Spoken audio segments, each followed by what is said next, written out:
Boys and girls, we're looking at lesson 9.10 today, and it is on page 228. And the first problem is a money problem, and we are going to read that together. I have 85 cents. How many 5-cent pieces of candy can I buy?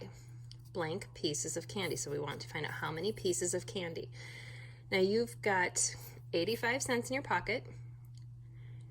How much candy can you buy? How many pieces can you buy if they're 5 cents each? So go ahead and draw a picture, work on that math problem a little bit, pause the video, and come back to it when you're done, and we'll see how I solve it.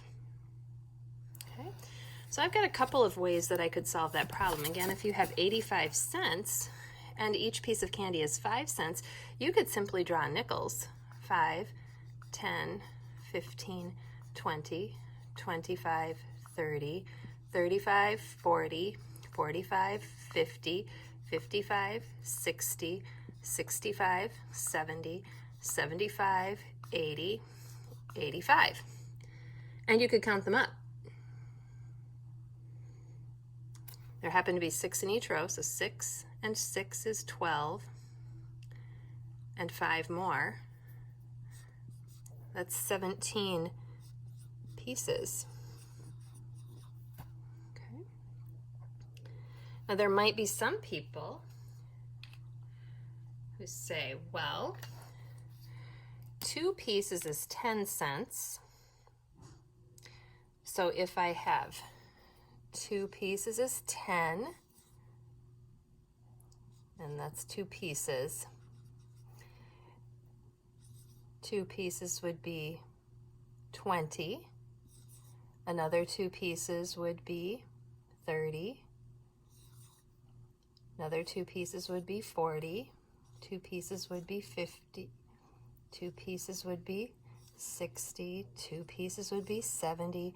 2 pieces would be 80. And then I'd have 85, so I could buy 1 more piece. And then just count them up. 2, 4, 6, 8, 10, 12, 14, 16, 17. And that was 1 more piece there. We still have 17 pieces. Oh, sorry. We still have 17 pieces of candy. We just got it in a different way. Okay. There might be a couple people who did a division problem. 85 divided by 5. And you can certainly do that. Okay. Number 2, the value of 8 is, you have 8 ones, so how much is that 8 worth if it's in the ones place? The 2 is over here in the hundreds place, so what is the 2 worth? The 7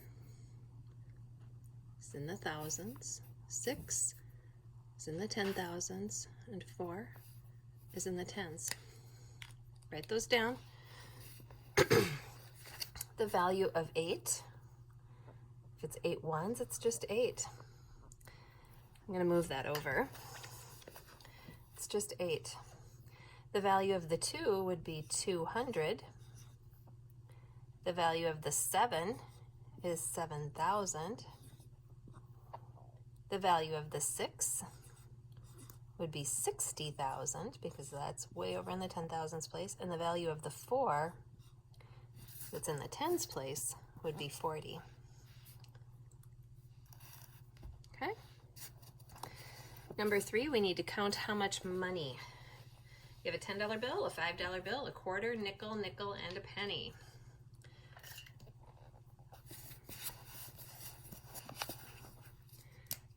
First, I'm going to count my bills. I have 10 and 5. That means I'm going to have $15. Okay, but now we're going to add on the coins. Count those up. A quarter is worth 25. Nickel and another nickel. We just did nickels in the problem up above. Those are 5 cents each. And a penny, of course, is 1 cent. So how much would that be? Count it up, write it down. Let's count together. 25, 30, 35, 36. So I have 36 cents. So I have $15.36. When we write that on the blank, they've given you the dollar sign already, but you need to make sure that's there.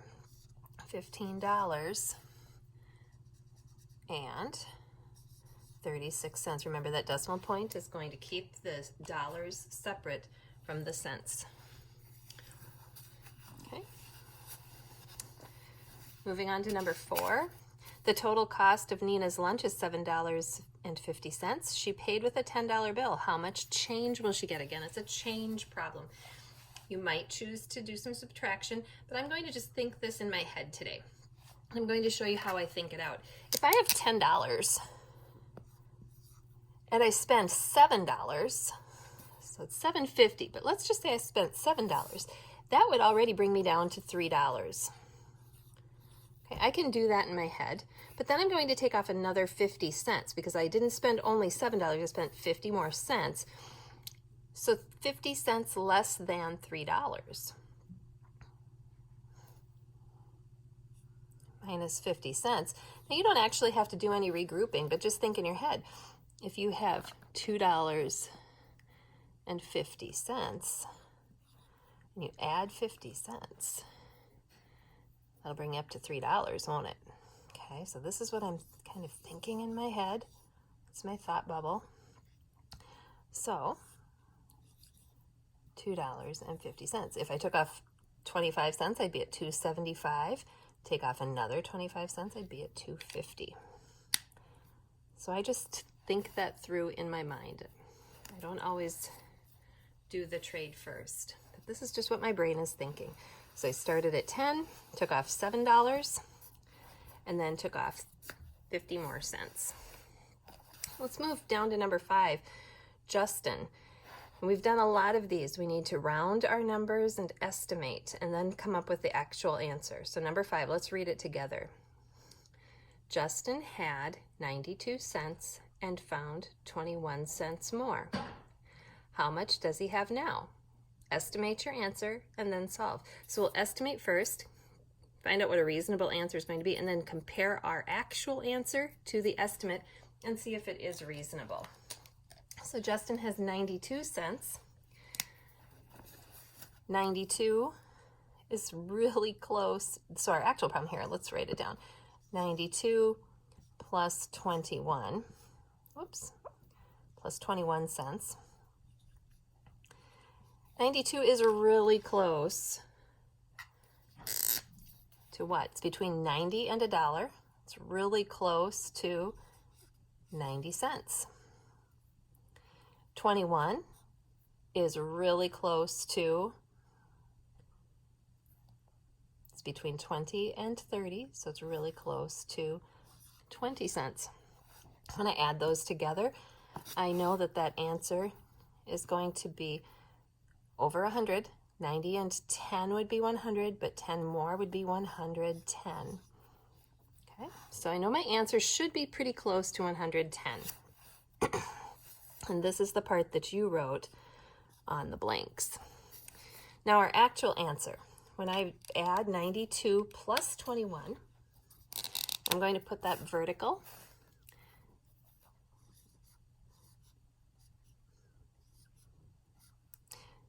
And I'll add up the tens place, 90 and 20. Well, I know that from up above, that's 110. 2 and 1 is 3. My total answer would be 113. And is that pretty close to 110? It is. So my answer is reasonable. That's what I put here. If you're having trouble keeping your numbers lined up, one of the things that I've had people do is take a sheet of lined paper and turn it on its side, turn it vertical so that your lines are going sideways. And I'll show you what that looks like. It'll be kind of small, but if you take your paper and put it sideways, kids can line up their numbers using these as columns. So if they have a 92 and a 21, it'll keep the ones in the tens place separate for them. 90 and 20 is 110, 2 and 1 is 3, and then they would get their 113, but they're keeping everything lined up in those columns. So that's just an option for you if these are getting a little bit jumbled. Use pennies, nickels, dimes, and quarters to show $2.20. So you're going to use any combination of these coins to make $2.20. So if you're using quarters, make sure you're counting by 25s. Add on your dimes, nickels, and pennies. Go ahead and do that. And I'm going to only show you one way of creating $2.20. There are lots of different right answers, so just have someone at home check yours. Okay, so coming back to this, I would start with my quarters, 25, 50, 75, $1. And then I would do that again to get to my $2. 25, 50, 75, and then that would make $2. 20 cents, I would make that with a dime and another dime. 10, 20, 25, 50, 75, $1, $1.25, $1.50, $1.75, $2, $2.10, $2.20. Again, there's lots of right ways to make that. Have someone at your house check it with you. Have a great day.